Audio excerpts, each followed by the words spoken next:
adabu qada'il haja, adabu za kukidhi haja. Na nazungumza hilo kwa sababu leo katika maafa makubwa watu kila mmoja hukidhi haja kivyake vyake anavyotaka yeye. Wakati Uislamu haukuacha kueleza kila kitu kwa katika vitu ambavyo vimeelezwa na adabu za kukidhi haja. Kwa hivyo lazima kila mmoja azifahamu, hata kama hakufika darasani. Tujitahidi tusizungumze mambo makubwa tukaacha vitu vidogo, kwa sababu lau kama leo tutaacha kuzungumza jinsi ya kukidhi haja inayotakiwa Kiislamu, baadaye mtu atakidhi haja kiovyo ovyo, matokeo yake anakwenda kutawadha, kumbe udhu na wenyewe haujaswihi.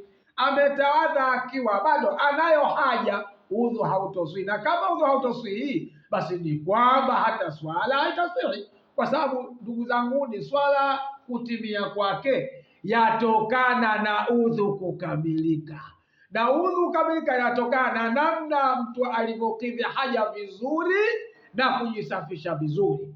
Kwa katika adabu za kukidhi haja anasema kuna maeneo hatakiwi mtu kwenda kukidhi haja, na leo ndio nitazungumzia vitu hivyo. Ni sehemu gani ambazo hatakiwi mtu kukidhi haja? Kwanza anasema wala yabulu fi hujurin, asijisaidie mtu haja ndogo fi juhurin, katika tundu. Unakuta tundu ya ardhi, mipazie shikati la ardhi, halafu unapeleka ala yako pale eti unafanya ndio choo. Hapana. Na wakati fulani ni nyumba za wadudu, zile nyumba za wadudu kama chunguchungu, mchwa, walu majara. Unakwenda pale unapeleka maji yako ya moto yenye kunuka mule, na wakati fulani hilo licha kwamba unaudhi viumbe wa Mungu, lakini mfahamu kwamba wako mashaitani wanakaa katika juhuri, wanaishi katika tundu za ardhi. Sasa siku moja unaweza wewe ukajisaidia haja ndogo kwenye tundu ya ardhi, akatokea sheitani mkubwa, jini mkubwa, akakudhuru madhara ambayo pengine hutopona wewe. Kwa hiyo marufuku kujisaidia katika tundu ambazo ni za wadudu au mipasuko ya ardhi. Haya,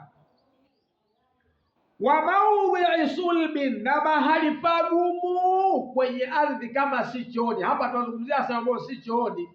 Usijisaidie haja ndogo mahali pagumu sana kiasi kwamba penyewe ardhi imekuwa ni sulbi, ni ngumu kama vile jiwe, kiasi kwamba lau unapeleka haja yako pale inawezeka kurukia mwenyewe, bali kinachotakiwa upatifue pawe vumbi, ili ikiingia ile haja ndogo pale huwa inazama kwenye ardhi. Naam, tayib, mbona wanachuoni walivyotuwekea wa mahabiri, na mafumio ya upepo, sehemu ambao upepo unatoka huku unakwenda huku alafu waelekea kule kule, ina maana kwamba zile cheche zote zikachukuliwa na upepo zikakurudia mwenyewe. Kwa hutakiwi wewe kujisaidia sehemu ambayo unatoka upepo. Anasema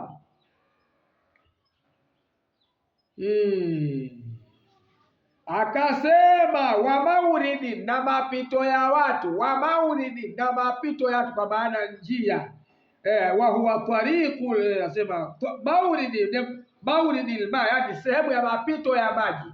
Mauridi, mapito ya maji, usijisaidie sehemu hiyo. Sawa. Akasemaje? wa mutahaddathina, na sehemu ya kuzungumza watu wanapiga stori wenyewe kwenye kivuli cha mti hapo, unajua kwamba wanakutana hapo nyakati za mchana, unakwenda kujisaidia, haitakiwi. Wa tariqi, na katika njia. Asema li anna dhalika yadhuru binafsi, sababu la dhuru watu. Kuna watu bwana hataki kuingia hata hapo, na mtu anasimama katikati ya njia, haitakiwi kufanya hivyo. Watahta shajarati muthmira, na chini ya mtu wenye matunda.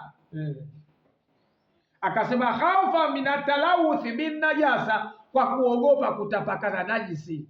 Watu wanakuja pale kula matunda, mengine anaanguka yenyewe kama vile maembe, alafu unakwenda kuweka vitu vyako hapa, haitakiwi. Wa inda kabri, na mbele ya kabri haitakiwi. Kwa nini asema li anal mayita yataadha, kwa sababu maiti huwa anapata maudhi unapofanya hivyo. Wa fil ma'i rakid, katika maji yaliyotuama haitakiwi kujisaidia humo. Wa qalili jari, na maji machache yenye kutiririka haitakiwi. Sawa. Wala mustaqbila shamsi, wala haitakiwi mtu kujisaidia huku akiwa analielekea jua, wal qamari, na mwezi.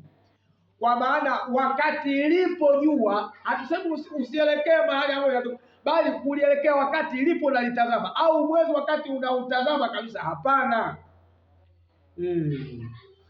Wa baitul maqdis, na baitul maqdis, wala mustadbira, wala kupa mgongo, ai maadhukira, kuvipa mgongo hivyo vilivyotajwa. Wa muadhamin, wa yahrumu albaulu ala mat'umi, ni haramu kujisaidia haja ndogo katika kitu chenye kuliwa. Usijisaidia juu ya kitu ambacho kinaliwa. Wa adhmi, na mfupa.